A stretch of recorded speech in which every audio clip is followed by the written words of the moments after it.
नमस्कार साथियों, जय भीम। अ, अम्बेडकर नामा की अगली श्रृंखला में आपका स्वागत है। और अप्रैल का महीना बहुत महत्वपूर्ण महीना है। इसमें ज्योतिबा साहब, अम्बेडकर साहब, राहुल सांकृत्यायन का जन्मदिन होता है और साथ साथ बीपी मंडल साहब, जो कि मंडल कमीशन के अध्यक्ष थे, उनकी पुण्यतिथि भी होती है। इस लिहाज से यह महीना महत्वपूर्ण है और हम अपने पुरखों को, बड़े लोगों को याद करते हैं। लेकिन इस कोरोना के त्रासदी में इस बार कोई कार्यक्रम, सेमिनार वगैरह नहीं हुआ। खैर, बहरहाल आज हम बात करेंगे कि जयंती के मायने, कि जन्मदिन को मनाने के संदर्भ में डॉक्टर अंबेडकर क्या सोचते थे और उन्होंने अपने अनुयायियों को क्या कहा था। इस पे आज हम अपनी चर्चा केंद्रित रखेंगे।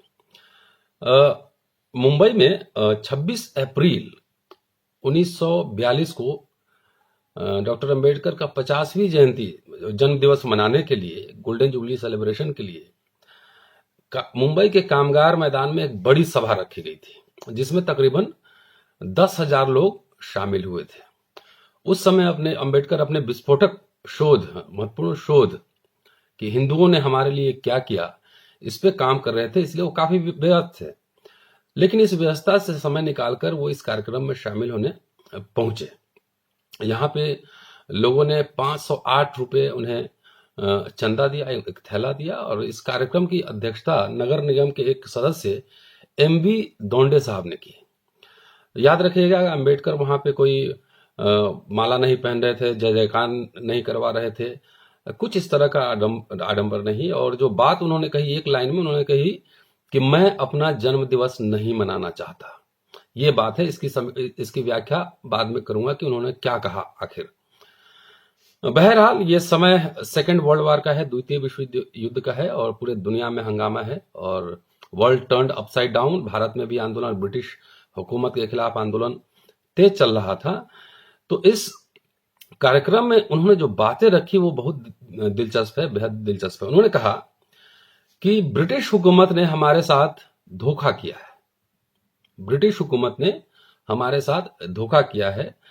क्रिप्स मिशन आया था, जिसपे चर्चा हम विस्तार से, जब क्रिप्स मिशन की बात करेंगे उस पर विस्तार से रखेंगे। उन्होंने कहा कि क्रिप्स जो प्रपोजल है, उसमें उसका पर्पस ये था कि विश्व युद्ध के दौरान जो कठिनाई है ब्रिटेन को, तो कठिनाई से निकलने के लिए वो कांग्रेस और मुस्लिम लीग दोनों का साथ ले। तो इसलिए उन्होंने कांग्रेस और लीग दोनों की मांग मानकर एक तरह से इंश्योर किया है, ये आश्वस्त किया है कि कोई मांग दोनों की न मानी जाए। और इसमें वो कहते हैं कि डिप्रेस क्लास के लोग इस पूरे संकट से वो बच गए, क्योंकि कांग्रेस और जो लीग की मांग थी, दोनों विरोधाभासी थी। तो कहते हैं कि दोनों का मांग उन्होंने मान लिया। इसका मतलब है कि किसी को कुछ नहीं देना है। ये 1942 में कह रहे हैं। कहते हैं कि डिप्रेस क्लास के लोग इस त्रासदी से बच गए, लेकिन कभी भी ये संकट की पुनरावृत्ति हो सकती है, वो वापस आ सकता है। इसलिए अगली बार एक्शन के लिए तैयार रहना है, एकदम रेडी फॉर एक्शन, कि क्या आंदोलन करेंगे। वो कहते हैं, पहली बार मैं उनको देखता हूं कि वो कहते हैं कि एक्शन किस तरह का होगा ये मैं नहीं जानता। संवैधानिक होगा, असंवैधानिक होगा, शांतिपूर्ण होगा, हिंसक होगा, ये मैंने, ये एक तरह से जो इगरनेस है, जो सत्ता और अपने लोगों को बचाने का जो कौतूहल है, जो अंदर से उनको, ये यहाँ पे निकल रहा है कि किस तरह का होगा। आमतौर से अंबेडकर संवैधानिक तरीकों में विश्वास करने वाले व्यक्ति हैं और आक्रामक भाषा इस तरह का कहते नहीं, लेकिन इस भाषण में वो एकदम दहाड़ते हैं, चुनौती देते हैं और क्रांतिकारी आह्वान करते हैं अपने लोगों से। लेकिन कहते हैं आगे कि हमें अपने विकल्पों की तलाश खुली रखनी है, कि फिर से कॉन्स्टिट्यूएंट असेंबली बनेगा, लेकिन आपका स्थान उसके अंदर नहीं होगा। तो क्या करेंगे अपने वैधानिक हक को प्राप्त करने के लिए, ये आपको तय करना है। इसलिए आंदोलन के लिए तैयार रहिए। वो उनका जो आप देखेंगे पूरा, जब गोलमेज सम्मेलन से और साइमन कमीशन के समय से ही कांग्रेस के साथ एक टसल है, एक लड़ाई है, संघर्ष। 20 वर्षों तक उन्होंने कांग्रेस के साथ समझौता नहीं किया और संघर्ष को जारी रखा। लेकिन यहां पे वो एक प्रस्ताव देते हैं कांग्रेस को। वो कहते हैं कि यदि आप स्वराज के लिए लड़ रहे हैं तो मैं आपके साथ आने के लिए तैयार हूं, मैं आपका साथ दूंगा और मैं आपको आश्वस्त करना चाहता हूं कि मैं आपसे बेहतर लड़ूंगा ब्रिटिश हुकूमत के खिलाफ। लेकिन एक शर्त रखना चाहता हूं कि मुझे बताइए कि जब आपका स्वराज आएगा तो उसमें हमारा शेयर क्या होगा, हमारा स्थान क्या होगा। यदि यह आप नहीं बतलाना चाहते हैं और पीठ पीछे चुपके से ब्रिटिश हुकूमत के साथ हाथ मिलाना चाहते हैं तो गो टू हेल, नरक में जाओ, ये कहते हैं अंबेडकर उस समय। क्योंकि अंबेडकर लड़ते किससे? उस समय जो सबसे बड़ी पार्टी थी वो कांग्रेस ही थी और वही सबसे ज्यादा शक्तिशाली थी जिसके साथ ब्रिटिश हुकूमत बात करती थी। मुस्लिम लीग था और कांग्रेस था। तो वो चुनौती एक तरह से ब्रिटिश हुकूमत को देते हैं। कार्यक्रम में तकरीबन 10,000 लोग थे और उन्होंने जिस तरह से कम्युनिकेट किया उनके साथ, जैसे बात किया, जैसे लगता है कि बाप अपने बच्चों से बात कर रहा है। कुछ प्राचीन कहानियां उनको सुनाई, अपने 23 साल का अनुभव साझा किया, जो तालाब आंदोलन है उसके अनुभव साझे किए, जो मंदिर का आंदोलन है उसका अनुभव साझा किया और जो पहली आम सभा उन्होंने दी थी कोल्हापुर में उसकी चर्चा उन्होंने की। उन्होंने ये भी बताया कि कैसे डिप्रेस क्लास के लोगों ने ही, अस्पृश्यों ने ही उनका विरोध किया था। वो कहते हैं कि कुछ लोग जो घृणित कार्य हैं, साफ सफाई करने के जो घृणित कार्य हैं, उसको अपना परंपरागत काम मानते थे और कहते थे कि उत्पीड़न, जैसे ऐसा लग रहा हो जैसे उत्पीड़न ही उनका जन्मसिद्ध अधिकार है। तो इसका विरोध करने पे अंबेडकर साहब का ही विरोध अस्पृश्यों ने किया। ये बड़ा दिलचस्प है। लेकिन आगे वो कहते हैं कि अब आप इस तरह के कार्य से मुक्त हैं, अब आपकी ये मुक्ति हो चुकी है, अब आपको तय करना है कि आप आगे क्या करेंगे। हिंदू समाज के चरित्र पे इस भाषण में वो फिर अपनी बात रखते हैं और कहते हैं कि जब हमने अपने पब्लिक करियर की शुरुआत की तो हम ये मानते थे, लंबे अरसे तक ये मानते रहे कि अच्छा हो या बुरा हम हिंदू समाज के ही अंग हैं। 1942 याद रखिएगा, उस समय ये बात कह रहे हैं कि अच्छा हो या बुरा हम हिंदू समाज के ही अंग हैं। हिंदू समाज की बुराइयों को खत्म करके समानता के सिद्धांत के आधार पर हम डिप्रेस क्लास के लोगों को उसमें शामिल कर देंगे। इसी उद्देश्य से हमने महार, चौदार, तालाब आंदोलन चलाया। इसी उद्देश्य से कालाराम मंदिर प्रवेश का आंदोलन चलाया। इसी उद्देश्य से मनुस्मृति का दहन किया और इसी उद्देश्य से आम जनेऊ संस्कार करवाया, मास स्केल पे अस्पृश्यों का जनेऊ संस्कार करवाया। लेकिन इसके बाद वो कहते हैं कि अनुभव ने मुझे बेहतर शिक्षा दी। आज मैं पूर्णतः आश्वस्त हूं कि डिप्रेस क्लासेस के लिए हिंदुओं में समानता की कोई अवधारणा नहीं है, क्योंकि हिंदू धर्म असमानता की बुनियाद पर टिका हुआ है। हिंदू धर्म असमानता की बुनियाद पर टिका हुआ है। अब हम किसी भी हाल में हिंदू समाज का अंग नहीं रह सकते। ये पब्लिक अनाउंसमेंट है, आम जनता के बीच खुले मन से ये घोषणा है, ये किसी भी हाल में हम हिंदू समाज के अंग नहीं रह सकते हैं।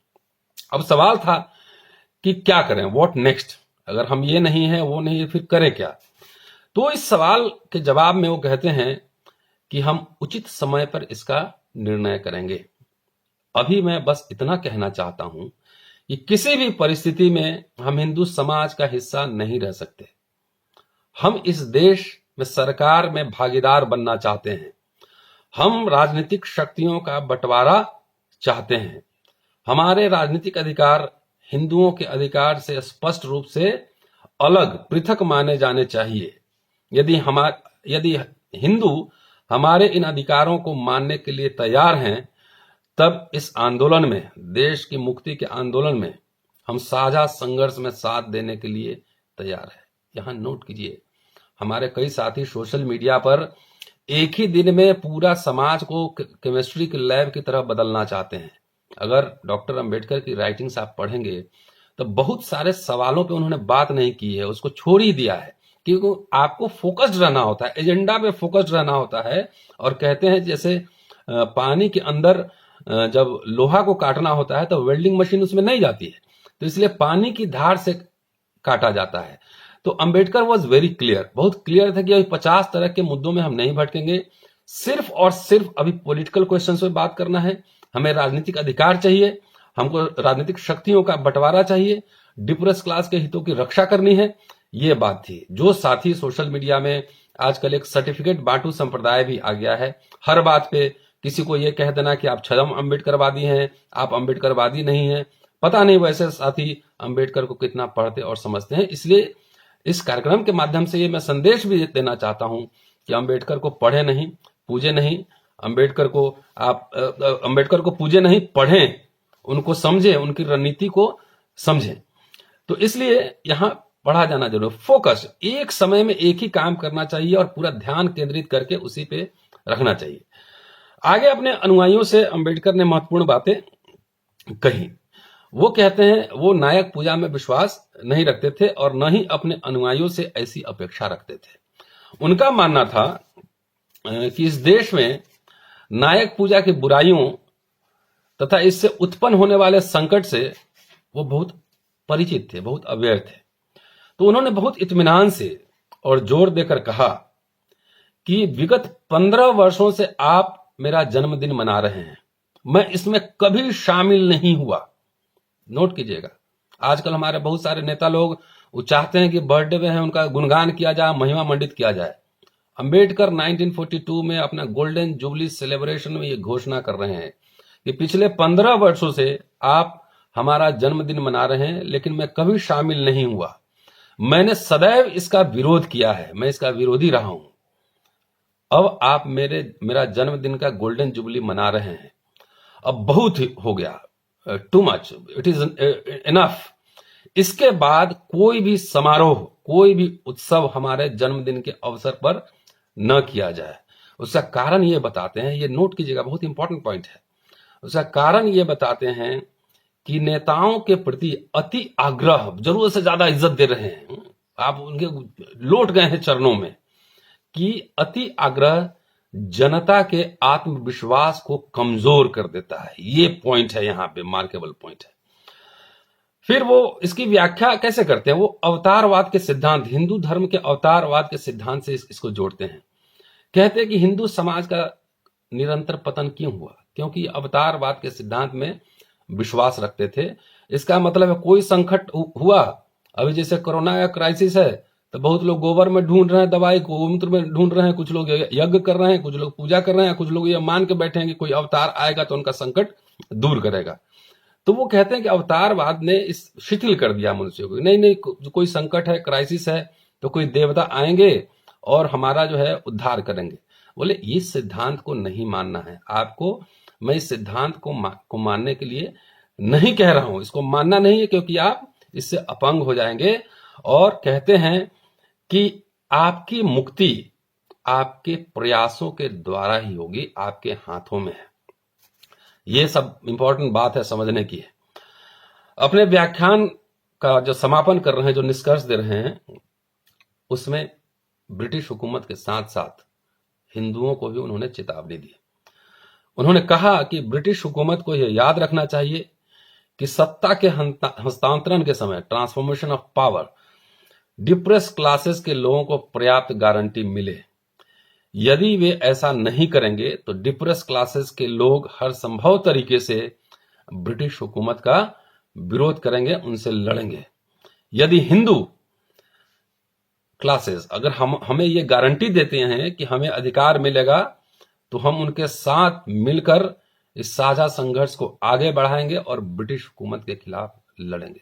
साथियों, कंक्लूड कर रहा हूं कि जन्मदिन है, अपने पूर्वजों को, महापुरुषों को जरूर याद कीजिए, लेकिन आजकल उनके राजनीतिक शत्रु जो हैं वो चाहते हैं कि आप भक्ति करें, भक्ति में लीन हो जाए, आप संविधान को गीता धर्म ग्रंथ मान लें, आप डॉक्टर अंबेडकर को भगवान मान लें, तो उनको पढ़ें नहीं पूजें।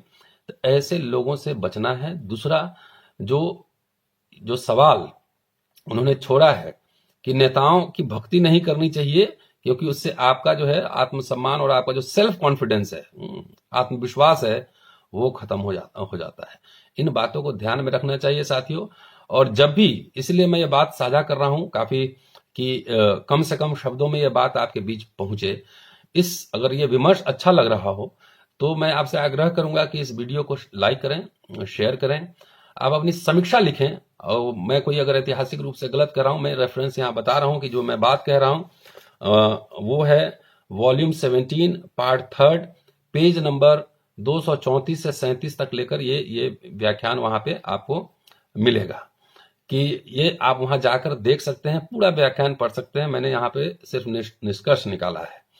तो कहने का मतलब है साथियों कि अच्छा लगे तो आप इसको लाइक करें, सब्सक्राइब करें, इसको ज्यादा से ज्यादा लोगों तक पहुंचाएं कि बात ज्यादा से ज्यादा लोगों तक पढ़ें। सब लोग मोटी मोटी किताब नहीं पढ़ सकते हैं। अगर मैं अगर सक्षम हूं कि मैं पढ़ सकता हूं, तो मुझे लगा कि पढ़कर और इसका सारांश बनाकर आपके बीच छोटे छोटे 15-20 मिनट के वीडियो में आपको साझा करूं।